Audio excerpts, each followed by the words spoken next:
what they were talking about is like a toxic group chat, like those GOP operatives that was exposed in Politico, where you have what J.D. Vance wants to make it a kids group chat. You have operatives 18 to 40 years old, including a state senator from Vermont, saying things like, I love Hitler, or calling black people watermelon people, talking about gas chambers for political enemies. But Politico this week broke a story that has just been kind of roiling the right. And chats were leaked from leaders of the Young Republicans all over the country. So, like leaders of the Young Republican, different sort of branches or elements of that movement, of that organization. And they highlighted very clearly the mainstreaming of casual racism and appeals to violence among today's conservatives, and homophobia, and any number of other things. All the bad stuff listed, it was in this chat. There were, and I'm not going to repeat the specifics of this for obvious reasons, but there were openly racist comments and jokes. They joked, as you hinted at, about placing political opponents in gas chambers. They talked about raping their enemies and driving them to suicide. They commented about comments approving Hitler and Nazism. They extolled Republicans that they believe support slavery and sort of like elevated them. So it's just rife. And a lot of people point out not everybody in the chat was doing this. Nobody in the chat was denouncing it. There were even statements in the chat where somebody's like, if this ever gets out, we're cooked, kind of thing. And of course, it eventually did. Among just a few of the participants, and as you highlight, as this continues to come out and people trace who these people are, we find out more and more about sort of how pervasive this is. William Hendricks, who was the Kansas Young Republicans vice chair, featured prominently here. Peter Giunta, I'm not sure if I'm pronouncing his name correctly, was the chair of the New York State Young Republicans. Bobby Walker, who was the vice chair of the New York State Young Republicans. Joe Maligno, a general counsel of New York State's Young Republicans. Annie, I can't read my own writing on her last name, but she's there. This is how worked up I was. She was a national committee member representing New York for the Young Republicans. And there were other leaders from others from New York State, Kansas, Arizona, Vermont. At least one person is a state senator. And so these were not like low-level people. These were not, I don't know, just rank and file. These were significant figures here. And what the chat outlines clearly are efforts to seize control of the National Young Republican Organization by staunch pro-Trump forces. Like that was sort of the overarching theme here. And many participants, as you suggested and hinted about earlier, they already work within party politics. And as I say, one is a state senator, which is probably the sort of highest ranking, so to speak, person represented so far. And some involved in the chat have responded. Most people, declined to comment and so forth. But Giunta offered an apology of sorts. It was the kind of like, of the thousands of texts that were sent, if there were any that were offensive, I apologize kind of thing. But only after, and this goes to some of your point about the doubling down, only after lambasting the release of the chats and the quote-unquote extortion involved. So what they got really mad about is that this came out, not, oh shit, we said these things and shouldn't have, or whatever else. I mean, it was echoed by others who didn't comment, either defending or denying, but were upset that the chats had been made public. So this was like a common theme where they'd issue a statement talking about how terrible it was that this had been made public and they'd been betrayed and so forth, but not really dealing with, you say, as the like, I love Hitler statements and things like this. A lot of participants have suffered consequences of this, and national figures in the GOP have tried to distance themselves from the Young Republicans as a result. At least one chat member is no longer employed where they were. That's Joseph Maligno, the general counsel person. One had a job offer rescinded. Some members have been forced to step down from positions that they held. Peter Giunta was one of those. Sam Douglas, who was a sitting Vermont state senator, is facing calls to step down. I haven't followed up. I don't know if that's actually happened, but under pressure there. You, of course, had some bipartisan condemnation in Congress. Of course, the Democrats, were all over this. But people like Elise Stefanik came out and talked about how terrible this was and so forth. New York State Senator Minority Leader Rob Ortt came out and talked about how bad this was. The board of directors of the National Young Republicans called for the resignations of every member of the chat. So there were all the usual noises about how this is bad. But now, Brad, let's enter J.D. Vance, who put a stop to all this, naysaying and so forth. He defended the comments and those making them. One of the things he said is this, and this is a quote. This was on the Charlie Kirk show that he said this. will hear this. He says, the reality is kids do stupid things, Brad. Kids do stupid things, especially young boys. Let me play it for you. You can't do justice to J.D. Vance, Yeah. so play the clip. By focusing on what kids are saying in a group chat, grow up. I'm sorry. Focus on the real issues. Don't focus on what kids say in group chats. But there's another angle to this that I just have to be honest about. I mean, I'm like an old guy at this point. I'm 41 years old. I have 3 kids. You know, I grew up in a different world where not most of the stupid things that I did when I was a teenager and a young adult, they're not on the internet. Like, I'm going to tell my kids, especially my boys, don't put things on the internet. Like, be careful with what you post. If you put something in a group chat, assume that some scumbag is going to leak it in an effort to try to cause you harm or cause your family harm. But the reality is that kids do stupid things, especially young boys. They tell edgy, offensive jokes. Like, that's what kids do.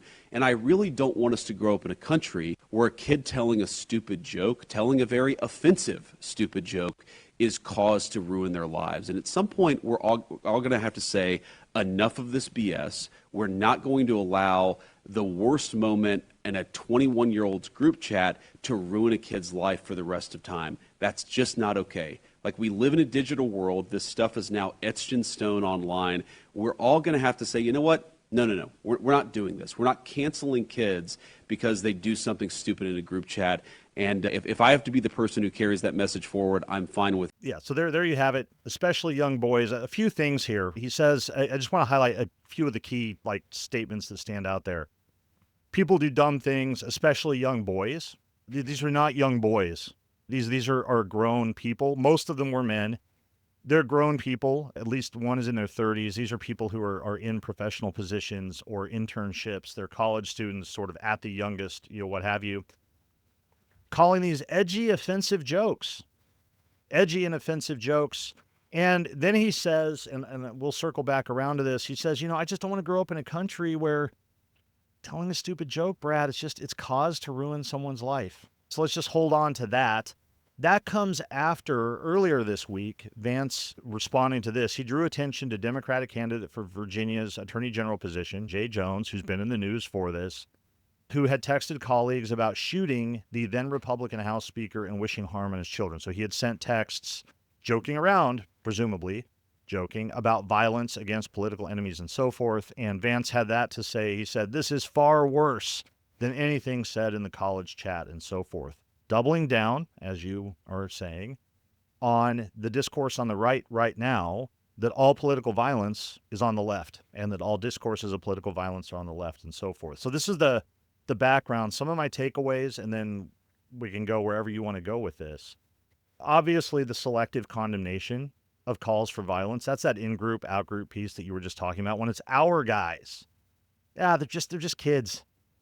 Young boys, young 27-year-olds, young men making jokes that are edgy and offensive. That's all it is.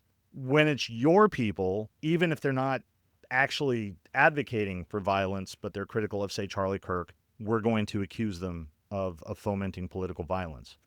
I think, obviously, this illustrates the pervasive culture within the contemporary GOP. This is not, the Young Republicans is not a fringe movement. It's the farm league for what will be the grown-up Republicans at some point, and the mainstreaming of this, and that's what I mean when I describe it as the casual nature of it. These are comments that not in the distant past would not have been circulated widely in a chat this way. The language, even if the sentiments were there, and I think that they were, would have been much more coded. It would have been much more guarded and so forth. And I think obviously it highlights the mainstreaming of these elements. But I think the big takeaway for me, because none of this surprises me. People are like, are you surprised that young Republicans, MAGA young Republicans are... No, I'm not surprised. This is the same thing most of us have said that they believe for years. We're the ones who've been told over and over and over that we're painting with too broad a brush and that this isn't mainstream in the GOP. And, well, here it is. But I think Vance's comments for me are what really stand out. If we contrast not just what he says here, but the response that he has had, that he has helped lead against all criticism or commentary about not even the killing, the assassination of Charlie Kirk, but Charlie Kirk's views or his political positions and so forth. The J.D. Vance who now says, Can't ruin someone's lives over some jokes, some calls for violence, some saying we're going to put people in the gas chambers, some calls for, we like Hitler. No, we can't ruin people's lives, but we're happy to ruin people's lives if they say, I don't know, talk about Charlie Kirk's defense of the Second Amendment, or say that Charlie Kirk was a divisive figure or something like that, even while condemning the political violence undertaken against him. So it's a really telling kind of phenomenon this week if we put those pieces together. Let's play that clip of J.D. Vance hosting the Charlie Kirk show days after Charlie Kirk was killed and see what he said about what you should do if you find people who are saying negative things about Kirk or celebrating that he died. So when you see someone celebrating Charlie's murder, call them out. And hell, call their employer. We don't believe in political violence, but we do believe in civility. And there is no civility in the celebration of political assassination. So that clip from just about a month ago is pretty clear. Hey, if you see this, if you see people celebrating death or what happened, go report them and make sure they're punished. These guys who are leaders, as you say, Dan, the farm team, the Republican backbenchers, the Republicans in waiting, are openly talking about gas chambers, Hitler. And let's just be very clear, friends, they're using the N-word a lot. Yeah, I mean, it's not isolated, and terrible phrases like referring to black people as the watermelon people, and just like every racial stereotype that you can bring in repeatedly in this chain. As I said, using the F word slur to talk about queer folks and so on. Dan, look, we all have professional lives and personal lives. We have group chats with friends. We have group chats with colleagues. Those might be different, okay? I say things in group chats with my friends from like 30 years ago in high school that I don't say in group chats with like people I'm organizing a panel with at an academic conference or something. Okay, that's fine. I mean, I think that we all know how that works. I think we all know what it's like to be with people who are close confidants and friends and those who are professional. We all know that we dress differently, we speak differently in those cases. I don't have any friends who come over to my house or text me and say, blah, blah, blah, blah, blah, N-word, blah, blah, blah, blah, blah, gas chamber. That's just not a thing I participate in. And if you did, you're not putting the heart emoji under it. You're not doing the laughy face under. Like, that's the other piece of this. If you look at the responses to these things, even just the emoji responses and so forth, you're not chiming in that way, giving that kind of tacit support to it, even if you're not actively advocating it yourself. So I'm going to get to this more in a minute, but let me just at least bring it in now. ProPublica released a report this week and found, and I quote, among the citizens detained by ICE are nearly 20 children, including 2 with cancer. That includes 4 who were held for weeks with their undocumented mother and without access to the family's attorney until a congressman intervened. Have something up here from CNN by Andy Rose that talks about a boy from Brazil in Everett, Massachusetts. And it's a family who is seeking asylum. They come from Brazil in 2021. And the mother in this family, Josiel, was told that her son, who's 13, was arrested. They didn't give me any information. I asked where he was being taken, then they said they weren't allowed to say. They took a 13-year-old boy, Dan, and held him for days and weeks without telling his mother where he was, even though there was an asylum case open, even though they had followed the rules. And so one reaction that we can just give that's sort of evergreen and right there for everyone to see is that J.D. Vance is calling a 31-year-old man a child or a boy who's telling offensive jokes and leave him alone. That's what we do. I don't want to live in a world where you can't tell offensive jokes about, I don't know, using the N-word or gas chambers or Hitler. But I do support a regime that will hold a different boy, a boy who's actually a boy, who's actually 13, not 31, for weeks without telling his family where he is, or children with cancer, or who will arrest 170 American citizens and say, well, we just had to, because that's just part of like collateral damage. Mike Johnson was asked about this recently, Dan, yesterday, and here's what he said. Thank you. Okay, questions? Mr. Speaker, what's your message to the 170 or so U.S. citizens who have been detained by ICE? About 20 of them are children. And to your GOP colleagues, do you support ICE raids in the agriculture and hospitality sectors of your districts? I don't know what you're talking about with the children. I do know that ICE is... 170 U.S. citizens, according to ProPublica, have been detained by ICE so far since January. Okay, I haven't seen that, so I'm not going to comment on it. But I will tell you that ICE is doing the job that the American people demanded that they do. If you look back at the election results of 2024, it was overwhelming. And virtually every poll noted that the border and the issues that came from the open border were the number one issue on the minds of Americans. It's largely why President Trump won such an overwhelming victory in the election, won all 7 swing states and 75 million popular votes. I don't know what you're talking about. ICE is just doing what the American people want. That can't be happening. So I think one easy thing to say here is like only certain people deserve to have lives that are not ruined, lives where they're given grace and second chances, where they're allowed to be transgressive and to say things that are really hurtful about others and just be left alone. But not the 13-year-old boy in Everett, Massachusetts, not the 20 children who've been held by ICE, and not, Dan, let me just mention a story from the BBC by Brandon Drennan, published yesterday.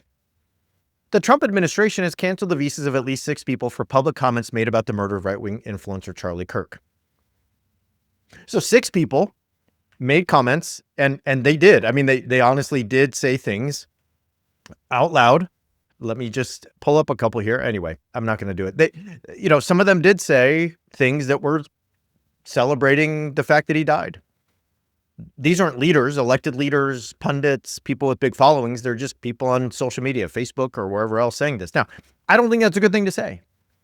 But I think we all know, we've all heard the diatribes about free speech absolutism, transparency. Oh, Barry Weiss had to start the University of Austin because campuses are so woke they won't let anyone say anything. So now we find a group chat with Hitler stuff everywhere. And JD Vance is like, bro, calm down. You're a loser. Just, God, what's the big deal? 6 people say things about Charlie Kirk and they are escorted out of the country.